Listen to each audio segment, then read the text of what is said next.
Welcome to the Overnight Success Podcast. Excited to be here with John. Today, we're going to have a little bit of a different type of episode where I get to interview John and talk about the technology and the way we've helped our customers in the past. So, very excited to talk about that. But before we kick into any of the struggles, the pain points, the benefits that we've added for them, I want to turn it over to John to give a little more context about his background so that you guys know why he is part of the optimization specialists and specifically on the technology side and how we help people. So, John, I'll kick it over to you. Yeah. Thanks, Christy. So, technology has been part of my life forever. Went to school for software development, did that for about 6 years, made the transition over to product management, which is helping the businesses decide which features we want to add to the software. So, coming here to the optimization specialist, it's that perfect cross between technology background where I still get to do some, customization using code and different things like that. But then also I love sitting down with all these different business owners with an array of different challenges and identifying like, okay, what technology solutions are the best option for what your challenge is? And then so we fill those gaps. So we've talked before about past side hustles in different businesses and like they've been fun, they've been ups and downs, but this has truly been like that perfect marriage of experience and passion and really just like that fit, right? There's so many businesses out there that they're doing really well, but they might not know the technology well enough, or they don't want to take the time, or they don't have the time to identify like what's the best technology or like doing the integration piece. So that's where we come in, as we've talked about. Like some of it is just like people systems, but a lot of it also is just like using the technology that we have to connect application A to application B, and then just streamlining that so everybody knows what's going on. That's awesome. Yeah, it's been an absolute pleasure working with you. And I think our customers are very surprised and delighted too when they work with us because they don't realize how small changes can lead to big efficiencies in their businesses. And so it's neat when we come in a lot of times, just admittedly, there's a lot of skepticism like, we're already doing these things, we think they're working, but in reality, when we come in with your skill set and the strategy skill set that we bring through the optimization specialists, we're able to really help them. So I want to jump right in and highlight a couple of our customers today that we've worked with in the past and how you've been able to build out these technology systems to really help optimize their companies. And I'll turn it to you to pick which one we start with, but I'd love to hear a couple of success stories today. Yeah, I think we always say, you shouldn't have favorite customers, but one of our favorite customers today is the franchise Evolve Optimization Labs. And they're really one of our first core customers. And they came to us with, we're opening up these new lab locations. And when we sell this to a franchisee, we want to make sure that they have, I think it's 200 members before they open their doors, because like that's a huge milestone.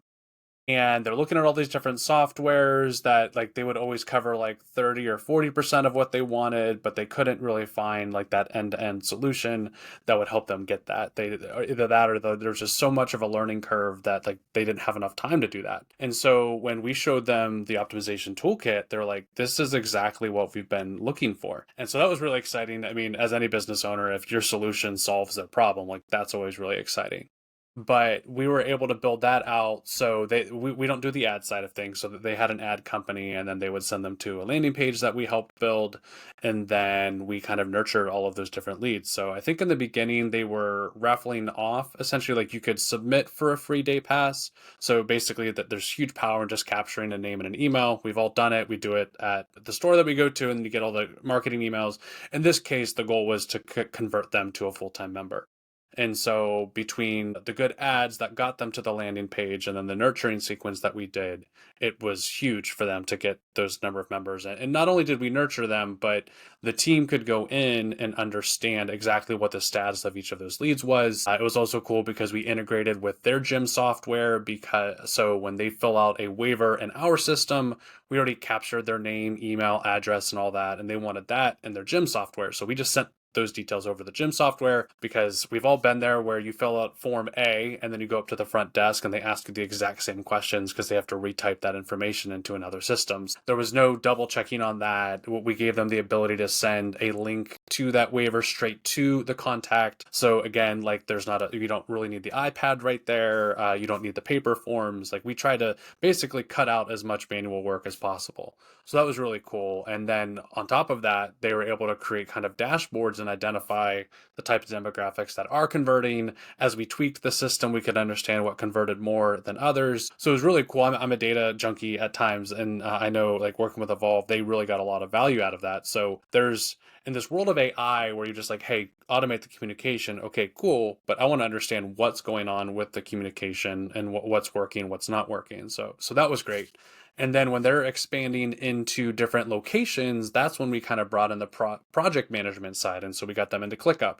And so when they launch a new location, there are probably about 100 different things that they need to cover as far as getting constructions and getting the forms signed and getting hiring done. And so they created this great template. We talk about SOPs and just like kind of automating all of that, or at least organizing all of that. So in ClickUp, when they launch a new location now, they click a button and it automatically creates that timeline of things. We know that, construction might be on month 4. So if today is February, it'll start creating something for June. And so that was a lot of fun too, to make sure that we could automate all those dates out, and then they can bring those franchisees into the system. So that way all the automations fire that said, hey, like this is due next week. They don't have to touch anything. All of that's kind of there. So you get to bring them inside of the system.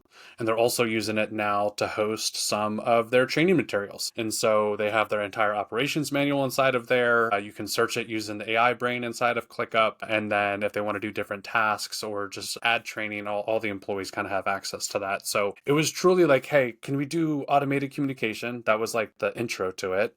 And then every time we pulled back the curtain, we noticed that there was another challenge that we could solve using technology. So by the end of, I don't know, 2 or 3 months, we really created that full end-to-end system that's helping them at an individual lab and then helping them at the franchisor level expand and get more locations. So they've definitely been my favorite as far as solving new challenges. That's so cool.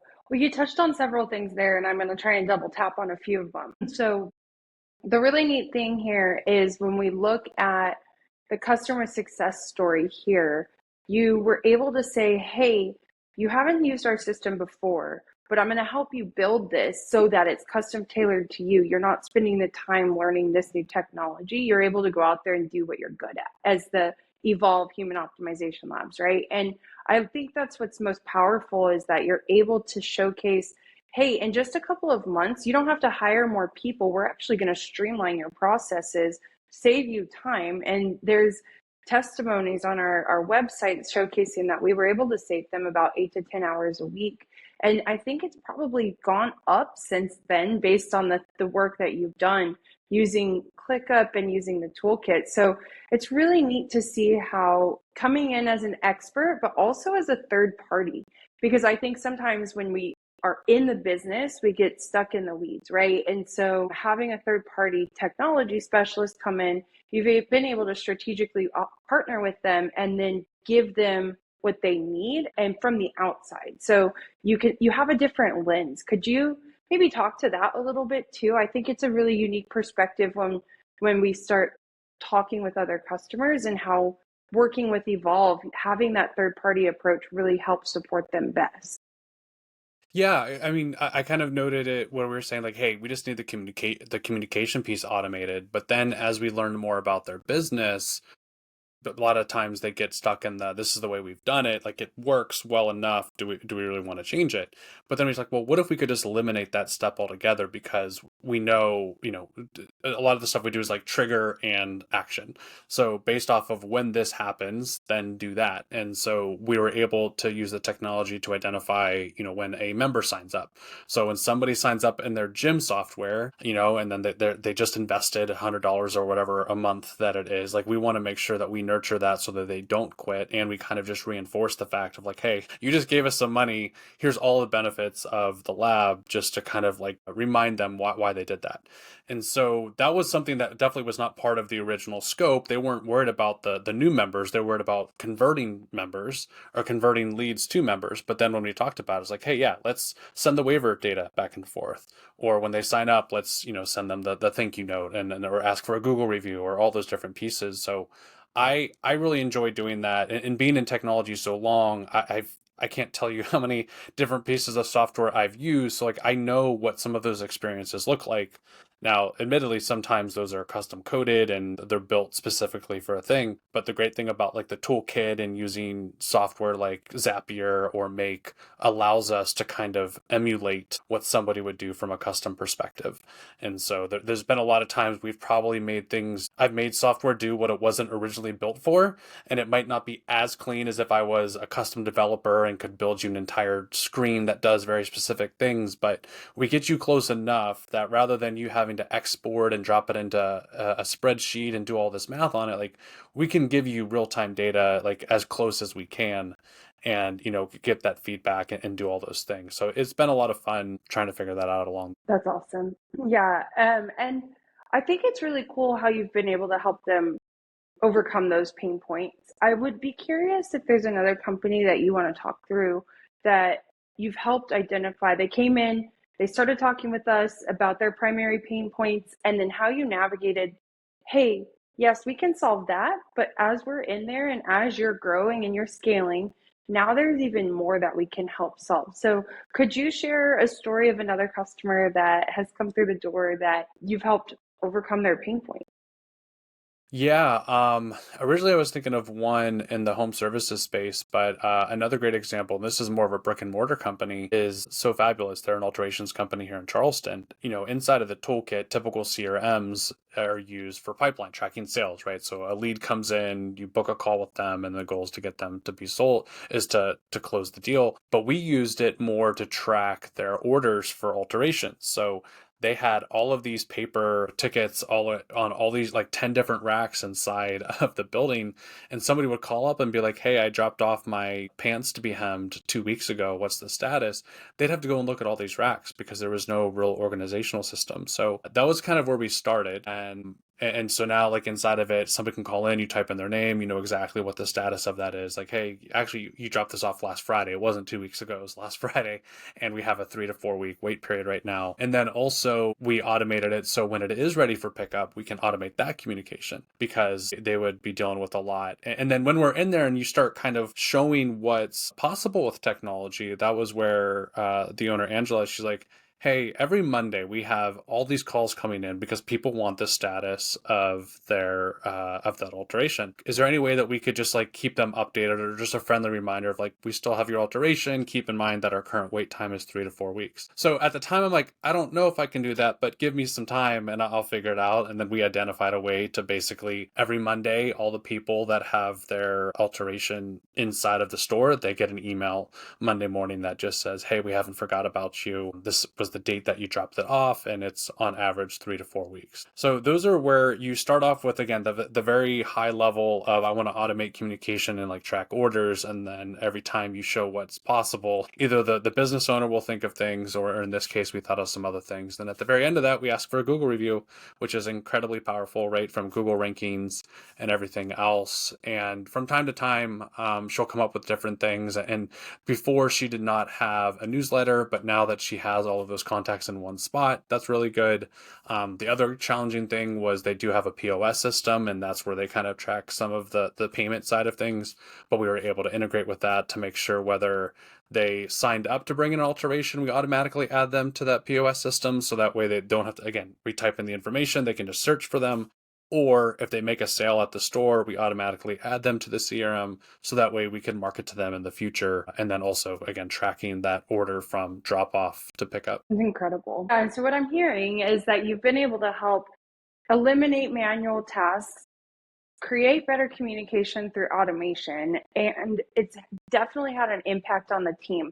One thing I realized as you were speaking is that we kind of just hopped right in. So you're using these terms like integrate and automate and some of these technologies. Can we pause for a second and really just, I know we're mid podcast at this point, but like for our listeners, like let's just stop for 1 second here, backtrack and talk about what does it mean when we talk about integrating? What are these technologies that you're using? Like, let's get real fundamental for just a second here. Yeah, I think we talk the lingo all the time and people kind of get lost. There's a lot of abbreviations in there. CRM, POS. Yeah, so POS, for very quickly stepping back, is a point of sale system. So they use Clover. And luckily there's excuse me, there's a cloud integration, or it's done online so that way you can integrate with it. And so let's talk about integrations. And so a lot of times, one of my biggest things is copying and pasting data is just timely, and potentially there's risk for a mistake of data. The biggest one, I'm more focused on the time side of things. If you're copying and pasting, data might not get too messed up, but it's just, hey, I just got done working in app A. Now I got to go retype that information in app B. Or if you pass it over to like a different team, like they need that information, and maybe they, tomorrow they need to go search in the first app to look it up in the second app. When we talk about integrations, it's really using APIs and webhooks, which again starts to get people's eyes glazing over. But essentially, it's sending data back and forth, and it's taking, with a CRM, we have their first name, last name, email, and phone number. And so if your system needs that, we basically, it's like sending an email, more or less. I'm trying to think of the way to like make this as easy to understand as possible, but it's basically just saying like, hey, I have this customer in my system, add John Smith with this email and this phone number to your system. And it just happens automatically. Nobody has to do anything. It just happens. So that way, when you go into the new system, it's already there. And we did that on the Evolve side with the waiver. Again, like we collected a lot of details, and then they'd go to the front desk and said, okay, I submitted my waiver where I gave you all my information. Like, okay, what's your first and last name? What's your email? What's your phone number? So it's also a bad customer experience in those cases. We've all done, this happens notoriously in healthcare, where you fill out the same forms every time you go in, and they ask the questions that you answered on the form. So it's trying to eliminate that. So those integrations are really powerful, especially like when you're just dealing with a lot of data and communication pieces. And so whether you're integrating with like a communication software, or you're integrating with a gym software like that, just like let's make sure the data is already there, so that way whether it happens in app A or it happens in app B, like they're kind of synced at all times. Absolutely. Thank you for that. And when you say CRM, I don't think we actually clearly articulated what that stands for.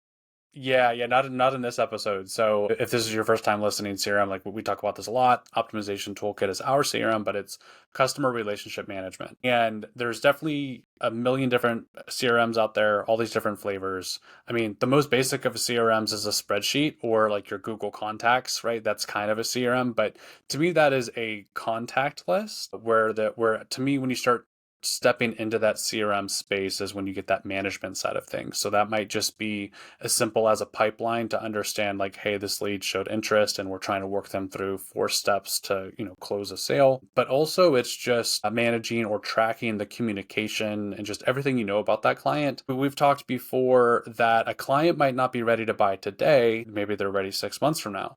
Well, if they're just in your head, or on a sticky note on your desk, or it's a business card, any conversations you have, like write down those notes first of all, so you can kind of pick up where you left off. But also understanding, like, especially if they said, hey, I'm not ready right now, we're in the middle of some things, reach back out in May.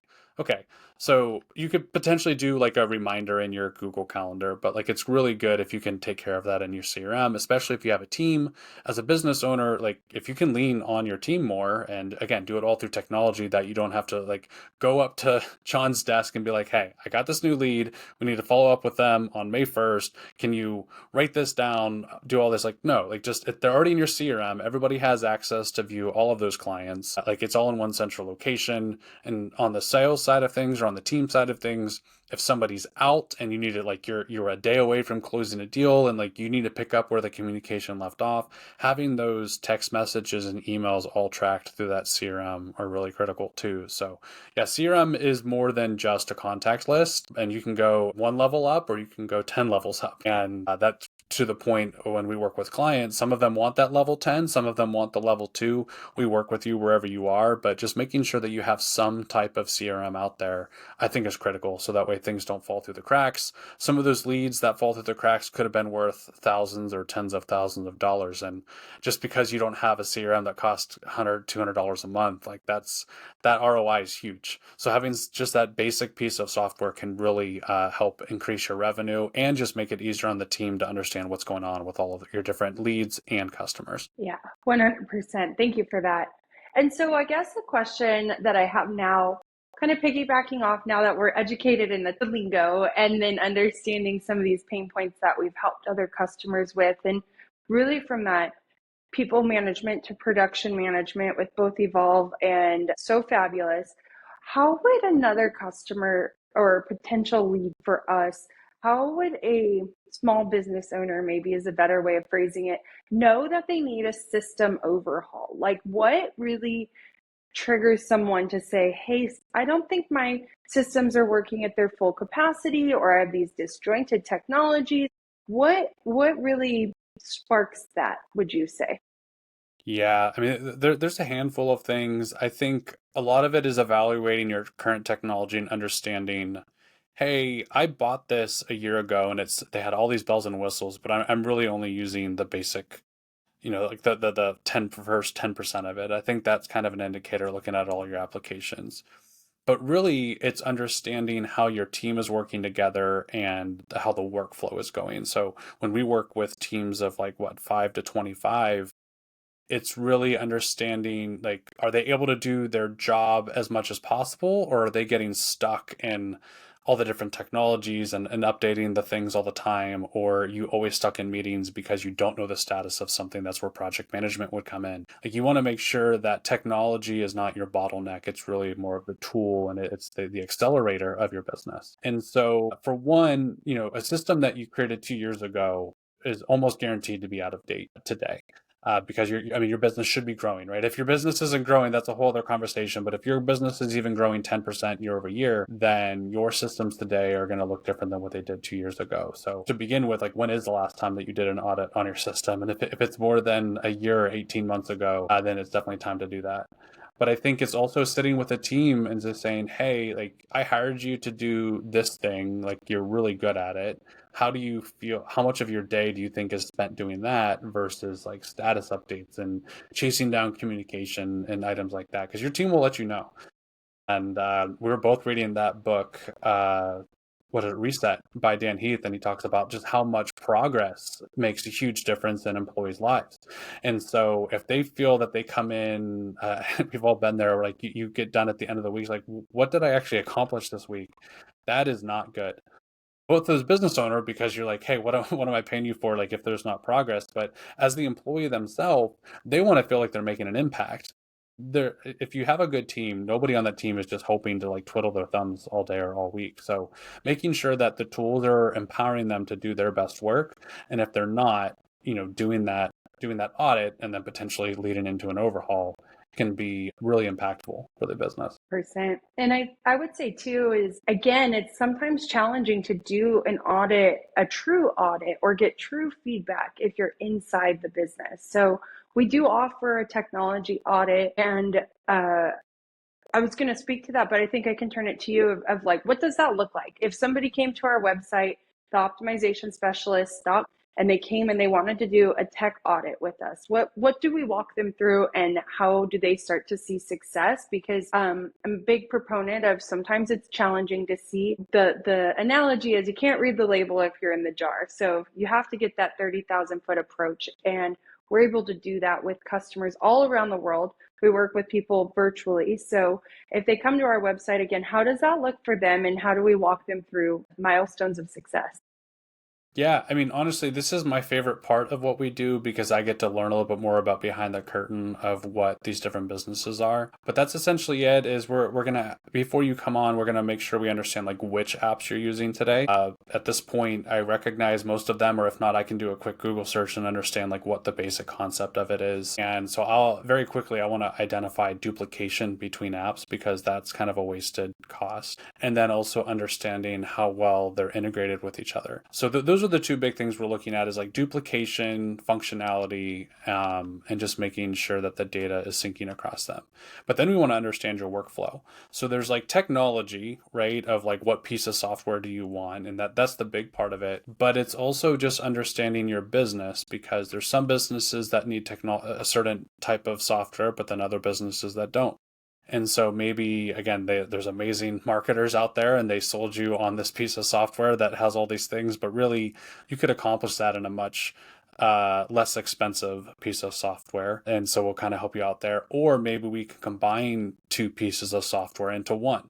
So that way you don't even have to worry about integration, because the data is contained in the same system. We do that a lot with the toolkit. And so if you have email marketing, MailChimp, and you've got a CRM, and you've got this other thing, a lot of times we'll try to integrate all that into a toolkit. I think for us too, if you were to work with us, people are nervous because like there's data migration. That's definitely something we handle. Want to make sure that the data is done all of that. And one of my favorite things about the overhauls too is it's kind of like spring cleaning, right? Like, here soon everybody's going to start spring cleaning, and it's a great way to kind of just like reset the house and reorganize. Same thing with your business. It's more than us just saying like, hey, we think you should purchase this app, or let's replace this app with that one. It's okay, here's the technology, the tools, but then we also review how do you want to use those tools. And that's where everything changes, I think, because there's plenty of people, project management, people typically change those every 12 to 14 months because there seems to be a bigger, better one out there, and they relearn a new process and everything. So making sure you're using it to its fullest. I mean, that's where we started, was Monday.com, where people would come to us and they pretty much had it. It was pretty much a Google sheet with a couple of automations in there, and they didn't have the connections and all the crazy automations that we can do. And so making sure that all of those pieces are there, like that's what the technology is about. Technology audit is about. We can sit there 60 minutes later, we'll have a good understanding. We have our AI note taker that'll keep track of everything.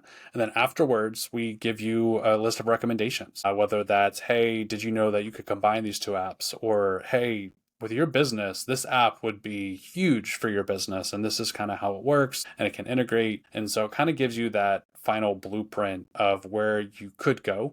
And you can do that on your own if you want. If you have people at the office that are technology savvy and they can help integrate those things, great. Of course, we would love to be your technology partner in that case, but we just want to make sure that this isn't like a lead generation thing where we bring you in and then we throw a $5,000 offer at you. We want to work with you and at least make sure that you're settled. Just like when anybody comes in and kind of does an audit of your home or gives you a quote on an addition to your house, like, hey, this is what it would look like, or a quote on a bathroom might be another good example, like, hey, this is what it could be, this is what it's going to cost. You're more than welcome to knock out the bathtub yourself and replace it, or you can hire somebody that's been doing it for so many years and kind of help get you there. But at least you understand where you're at and what's possible, and so that way you can make that decision and figure out where you want to invest your money. Fantastic. I think that's wonderful. And I'm just curious, we're coming up on time here. Just a moment. Is there anything else that you want to add before we start to wrap up? Yeah, I think technology, we're in an age that technology is scaling so fast, and depending like which generation you're in, technology sometimes can be scary or overwhelming, or in other cases, like it can be a tool, right? So it kind of depends. I'm a strong believer that technology should always be a tool. So if technology does seem a little daunting at times, do not sleep on it, right? There's a lot of great stories out there of companies that did not want to evolve and grow, and now they no longer exist. Blockbuster is one of those examples, right? They slept on like the streaming side of things, and they didn't want to move. And I mean, Netflix did the opposite, where they doubled down on streaming, and we no longer get DVDs from them. So I mean, that's a very basic example, but in the world of AI, just understanding that, I'm still nervous evaluating that, right? Because like, where's this going to go? But understanding the basics of it, and really, investing time now can really help your team. It doesn't have to be scary. If you've got millennials or anything younger in your group, like most likely they have a pretty decent handle on technology, can at least evaluate it. But when people come from different backgrounds and have a good experience with technology, and then they potentially come and work at another business where they're not, like that's a friction, that's a bottleneck. And so using technology to its fullest, trying to save yourself time, right? Whether that gives you more time to scale the business or more time with family, like whatever you would do if you had an extra 5 to 10 hours a week, like go for it. Invest a month or two of making that migration or that enhancement, but it's only going to scale. And the final thing, as we've talked about, is a lot of times scaling is not a people problem. It could be a technology problem. Like, you do not want to have to hire more people to scale. There's so many people that are like scaling 20, 40, 50% year over year. And they're like, well, what's your plan for next year? Like, oh, we're going to increase our headcount by like 20 or 30%. It's like, well, why do you need to do that? It's like, well, we can barely keep up with our demand today. Like, and then at that point, you're also losing customer service. So if you can use technology, which there's a monthly fee to it, but it's a lot less expensive than labor, training, and just the overhead of labor. Like, yeah, see how you could leverage technology for an extra at most $5,000 a year in technology compared to an employee that's going to cost 10 times that. Yeah. So thank you so much for taking us on a little tour behind the scenes of what we offer and how we've helped customers in the past. What I would say now is to our listeners, if you enjoyed today's episode, make sure you subscribe. And if you got value out of this and want to book a technology audit and or want to share this with your other small business owner friends, then feel free to pass it along. We are a small business, but we're growing rapidly and we're using and leveraging technology within our business. So stay tuned for another episode in the coming weeks. We are looking to bring in guests as well. So if you're a small business owner, we'll drop the link in the show notes. I think we'll also link into the testimonials we received from these people that we talked about today, so you can hear firsthand how we have helped them. And John, if there's nothing else, I want to say thank you so much for your time this morning, and we'll chat soon. Yeah, that sounds great. Thanks, Christy.